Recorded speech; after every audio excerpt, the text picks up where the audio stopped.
guys, we are back for another Dokkan battle video.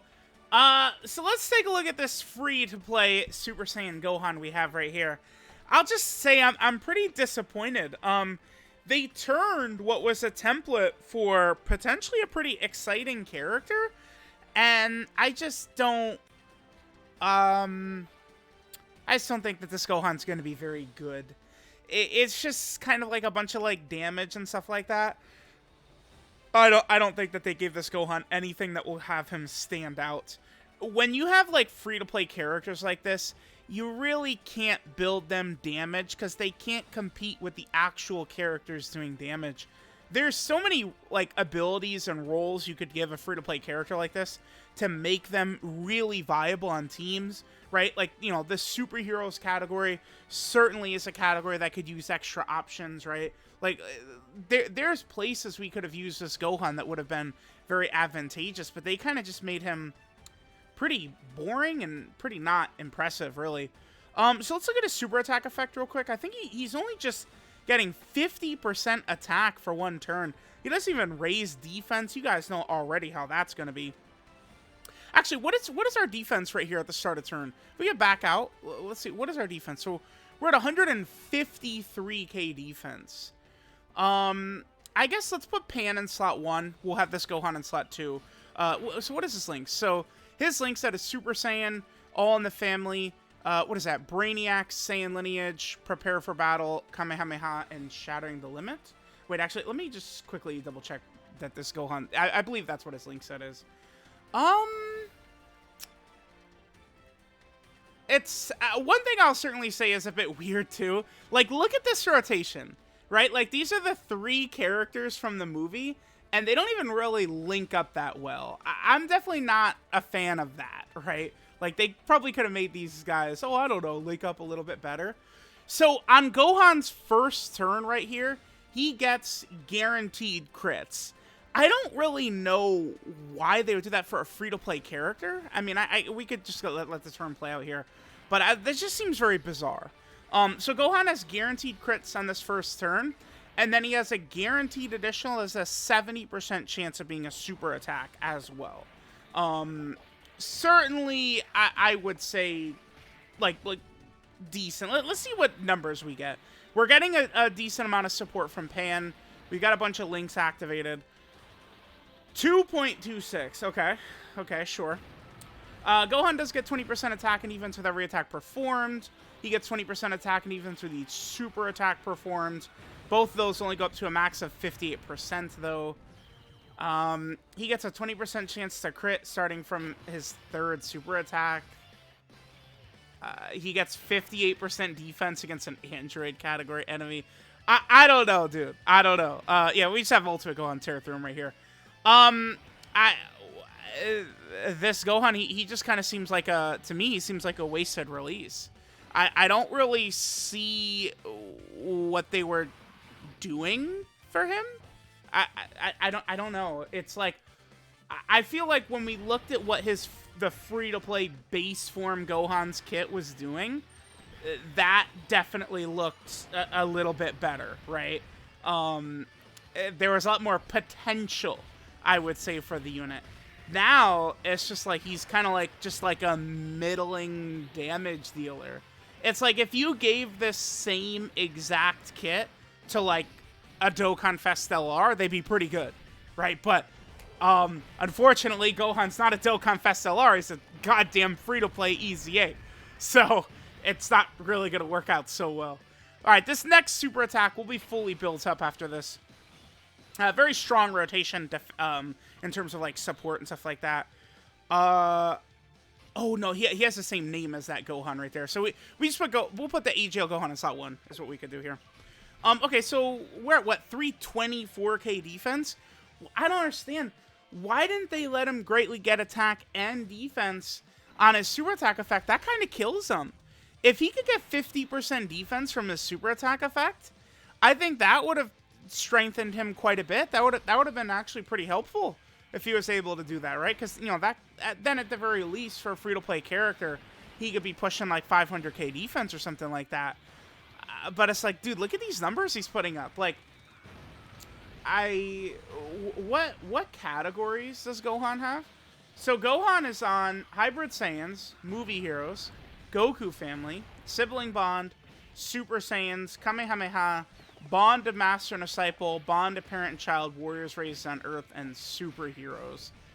That's the other thing too, is that whereas at least with like Dragon Ball Super Broly, you know, AGL Gogeta, Beast Gohan, Orange Piccolo, AGL LR EZA Gohan, Int LR EZA Cell, these are all characters that are on numerous what I consider weaker teams, right? Massive buffs to teams that really need the help. What team is Gohan helping that's weak? Siblings Bond? Maybe? Like he's like not really strengthening any weak teams, this Gohan. He's kind of, he feels to me a little bit like a wasted release. Yeah, I don't mean to be too negative here, but I mean, let's just call it like it is. This Gohan sucks. He sucks. The boy is just flat out not good. Hey, we got the Ultimate Gohan's nullification in the video. We'll definitely take that. So, yeah, I don't know. I mean, let me know what you guys think of AGL Gohan. We got our defense lowered last turn, so I definitely want to get 2 more turns with him. But, I mean, there's just a lot they could have done here. At the very least, if he at least gave himself 50% defense on his super attack effect, I think that could have helped him out drastically. I mean, he only has an additional against an android category enemy. It's not like he would have been too crazy. Yeah, we could put Pan in slot 1, I guess, and then AGL Gohan in slot 2. Our defense was lowered by that Goku last turn, so we don't even need to really look at it. Let's just see what damage numbers Gohan is going to put up right here. Again, he has to do 3 super attacks to be fully built up, which it's not really the worst condition ever. I mean, right now, the thing that works well for a lot of these characters is that the difficult content is certainly geared towards, like, longer fights, right? So, like, you know, AGL or Gohan with his stacking, or Vegeta and Trunks with their stacking, or Carnival Goku with his stacking, right? These characters with their stacking certainly work a lot more effectively in these situations. His defense got lowered again. God damn it.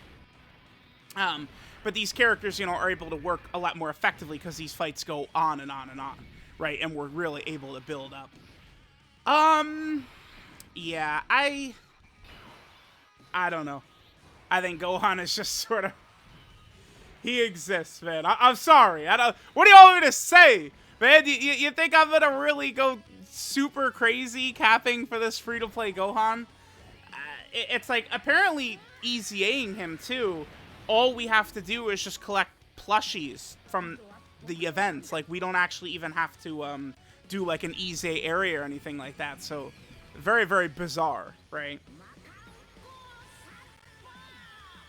I guess that's probably the reason he's not that good. It's because it's super easy to EZA him. Certainly seems like they make characters better when you actually have to put in a lot of effort to sort of get them to EZA, right? That's something I could definitely say would happen. Okay, so what is our defense looking like right here? It's going to be a little bit lower than it actually is because this Goku is defensive lowered us a couple of times. I guess we could put AGL Pan in slot 1 and have her super attack. We'll at least get the attack stat for Gohan on this turn. So I guess let's see what Gohan does on this turn. We'll sort of see what he's going to put up right here.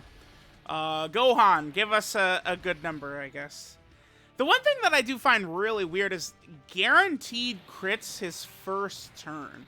Just seems like such an odd ability to give to a free-to-play character.